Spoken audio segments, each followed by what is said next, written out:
Hello, Lana.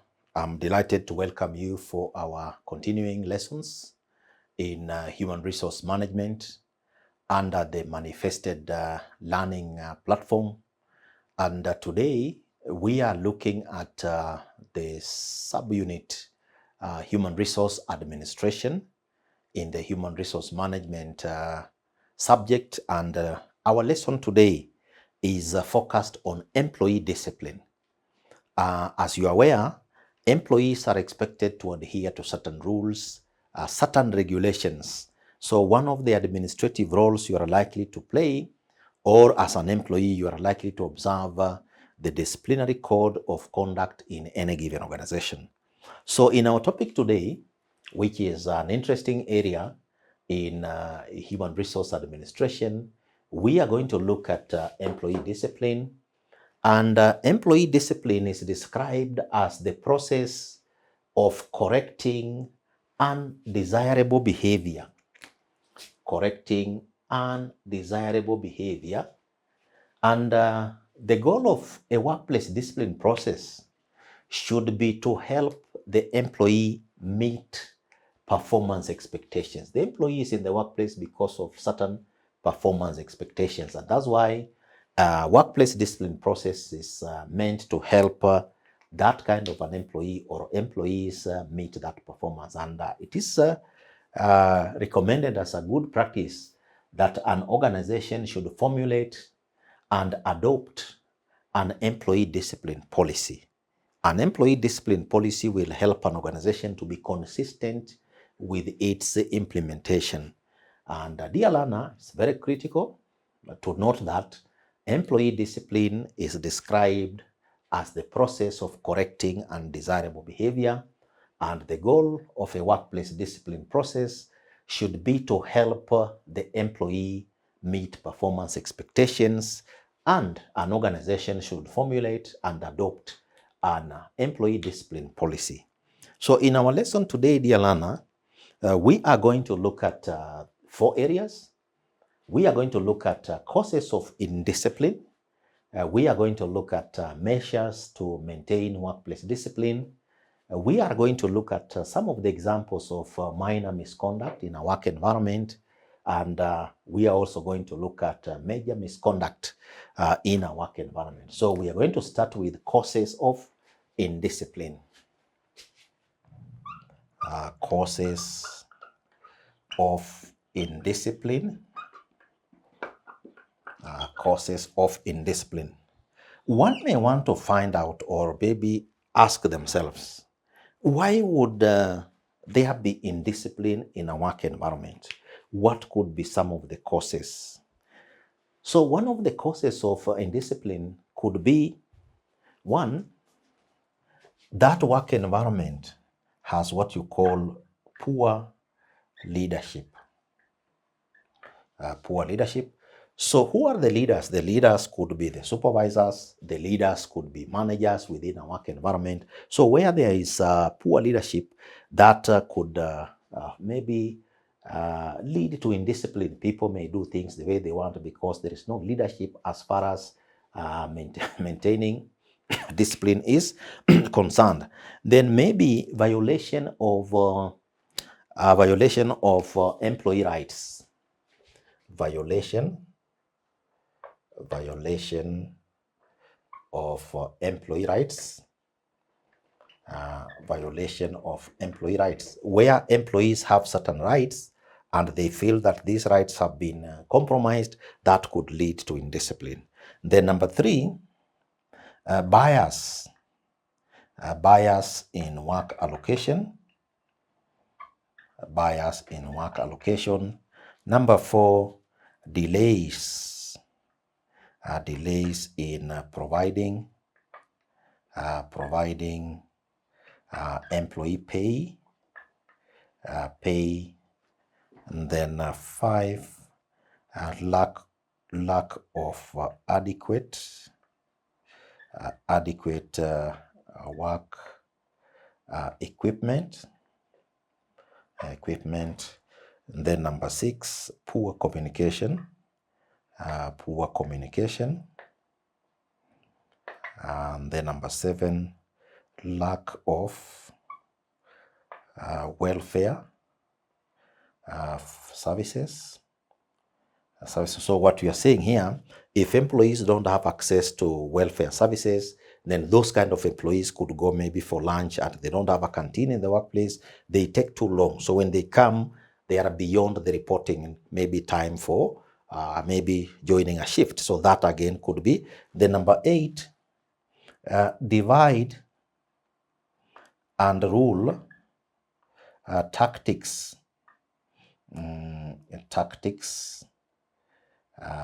Divide and rule approach, call it divide and rule approach. So sometimes the organization maybe could divide workers into groups and so on. So when workers are maybe done that way, then workers sometimes could lead into indiscipline and so on. Then you could also have maybe faulty work equipments. Number 9, faulty work equipment. So here, if the workers' equipment keeps on, for example, breaking down, so that could also lead to maybe issues of indiscipline. Now, that is as far as the causes of indiscipline are concerned. We have talked about poor leadership, violation of employee rights, bias in terms of work allocation, maybe favorism, delays in providing employee pay, lack of adequate work equipment, poor communication, lack of welfare services, divide and rule in terms of approaches for workers, faulty work equipment. So these are some of the issues that may cause indiscipline in a work environment. So what are some of the measures to maintain workplace discipline? Measures to maintain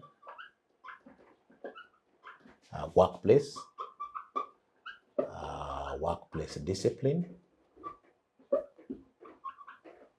Measures to maintain workplace discipline. So what are some of the measures that an organization may institute to ensure that that organization can maintain workplace discipline? So one of them could be formulation and implementation.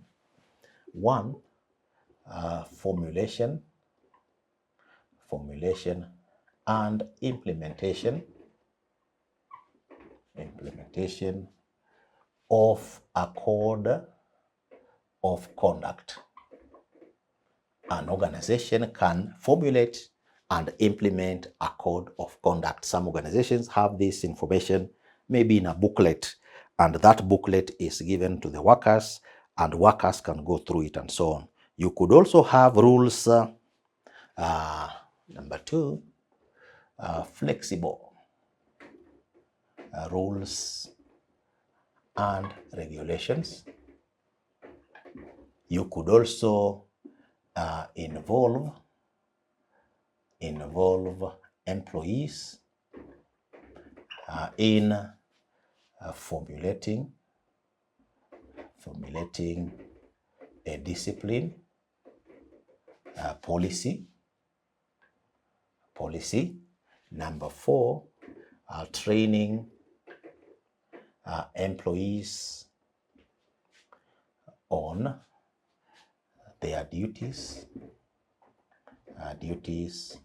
Number 5, provision of welfare services. Number 6, creation of a conducive work atmosphere. Number 7, workplace counseling.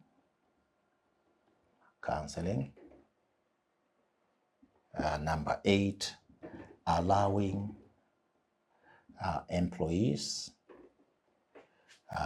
to take annual leave so that workers can also be able to recuperate and so on.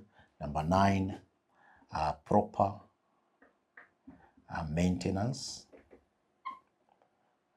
of work tools work tools. Number 10, effective communication channels. Effective communication channels. So basically, some of the measures that may be taken to be able to maintain workplace discipline. The formulation and implementation of a code of conduct is very critical. Flexible rules and regulations should be provided within a work environment. Employees should be involved in setting a disciplinary, so that they are members and they are part of the process and they know this is what is expected of them.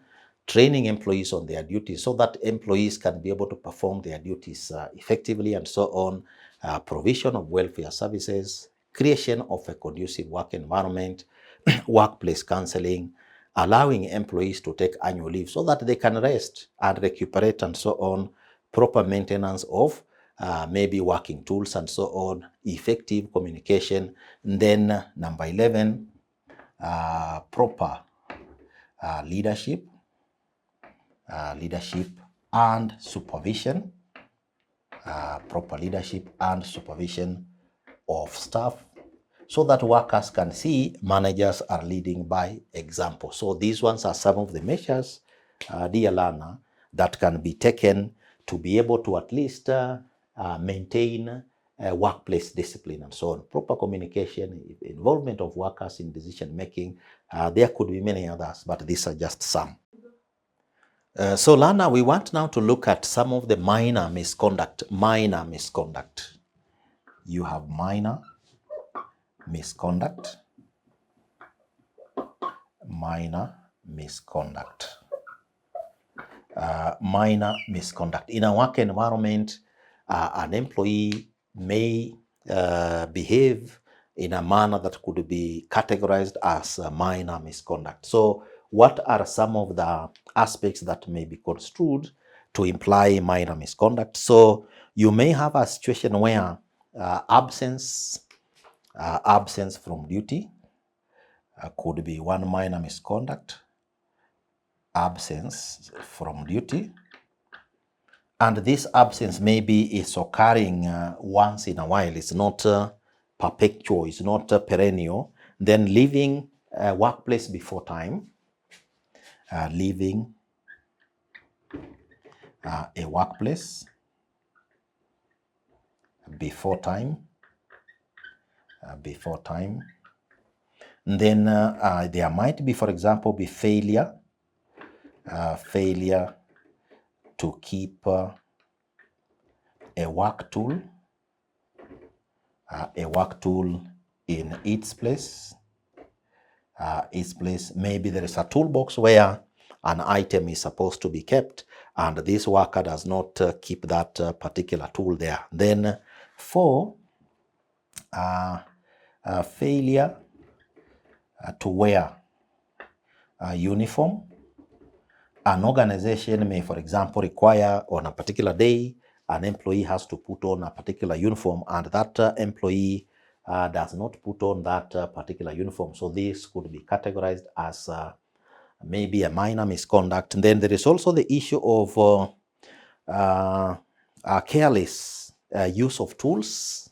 5, careless use of work tools. So an employee who was supposed to use maybe a hammer and maybe another screwdriver or maybe something else, that worker does not make use of that tool the way it should be used and so on.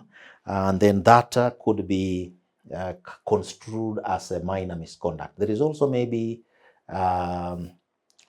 abusive language. An employee may use abusive language.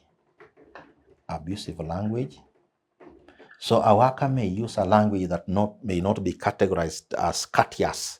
So that kind of maybe abusive language could be categorized as a minor misconduct in a working environment. The worker may also disruption of other employees. Disruption of other employees. If an employee disrupts other employees, then that one could be construed to be a minor misconduct in a work environment. Employees could be working, and then this particular employee does not give them time. Then there is also the issue of unsatisfactory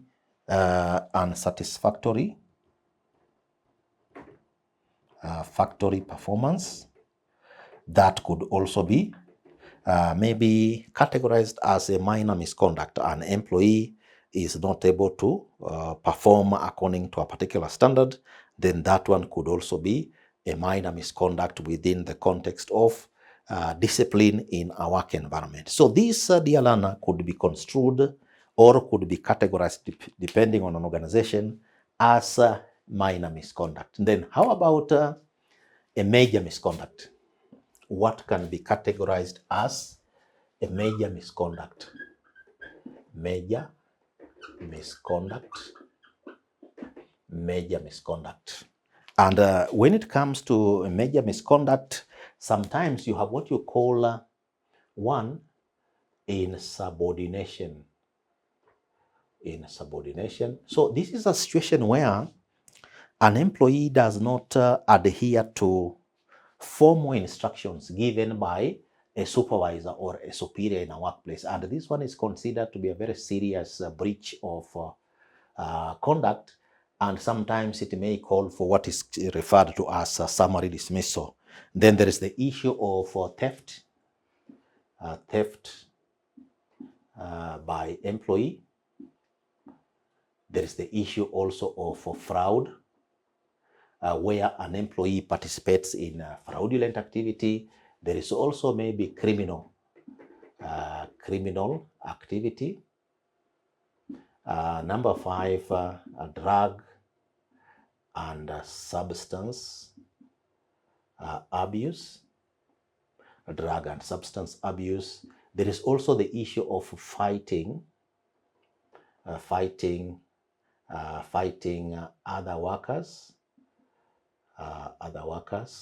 So where an employee fights other employees, that could be categorized as a very serious offense.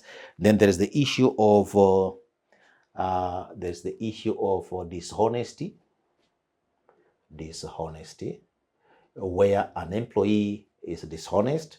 Then number 8, falsification of attendance records.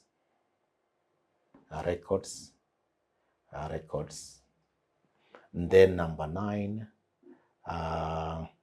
perpetual absence from work without authorized leave.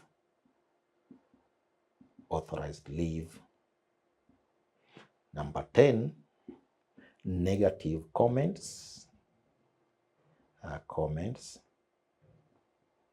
regarding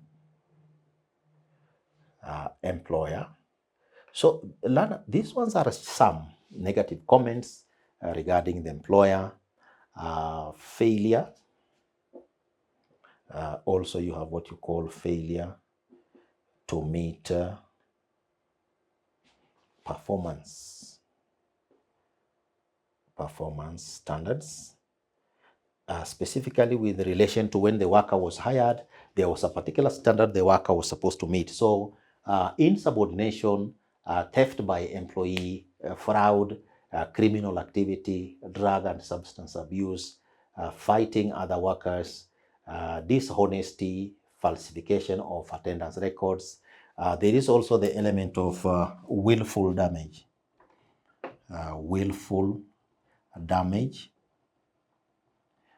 Of employer's property. So basically, if an employee damages a machine or does something willfully, and that can be confirmed, then that kind of an employee has participated in a major misconduct. So it should be noted that when employees commit minor misconduct, it should attract minor disciplinary action. When an employee commits a major misconduct, that employee should be subjected to a major disciplinary action. So, Lana, the issue of maintaining discipline is a very delicate issue, and how it is done, it must be done progressively, so that you have what you call a progressive disciplinary process where a worker is given caution, a worker is given a warning, and so on. So today we have looked at, in our lesson, employee discipline, where we have said that employee discipline is described as the process of correcting undesirable behavior, and the goal of discipline in a workplace, discipline should be to help an employee meet performance expectations, and an organization should be able to formulate and adopt an employee discipline policy for consistency.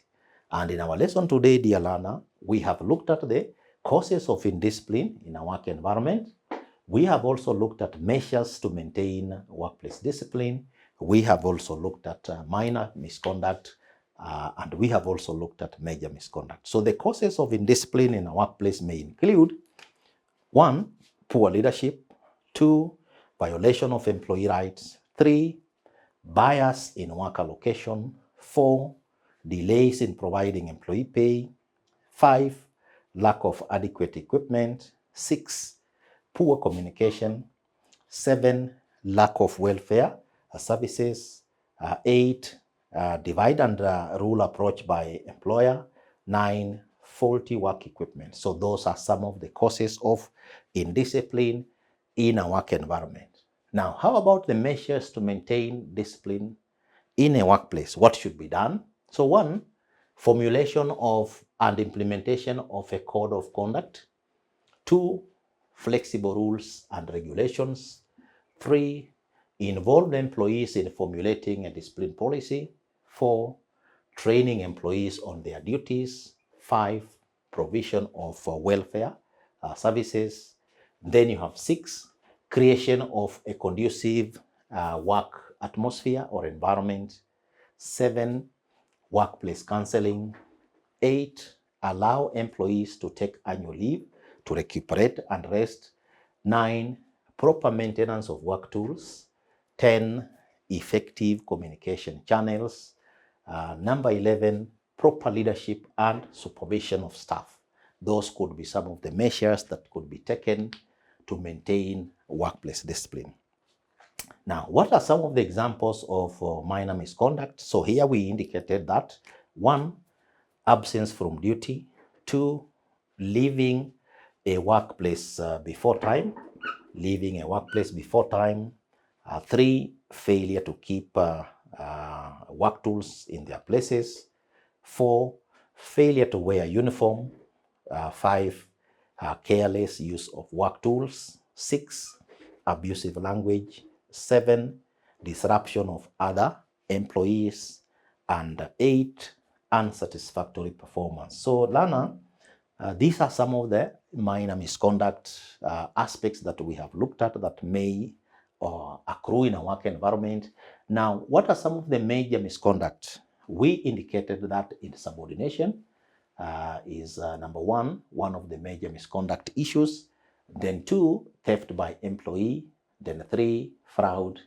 Then 4, criminal activity. Then 5, drug and substance abuse. Then 6, fighting other workers. Then 7, dishonesty. Then 8, falsification of attendance records. 9, perpetual absence from work without authorized leave. Number 10, negative comments regarding the employer. Number 11, failure to meet performance standards. Number 12, willful damage of employer's property. So, Lana, those could be some of the minor and major areas of misconduct in a work environment. And we have indicated that when it comes to a work environment, minor misconduct should attract minor disciplinary action. Major misconduct should attract major disciplinary action. But what is central in disciplinary action disciplinary action should be given on the merit of each case. So before we finish off, you have your assignment for your lesson today, and your assignment, dear learner, is assignment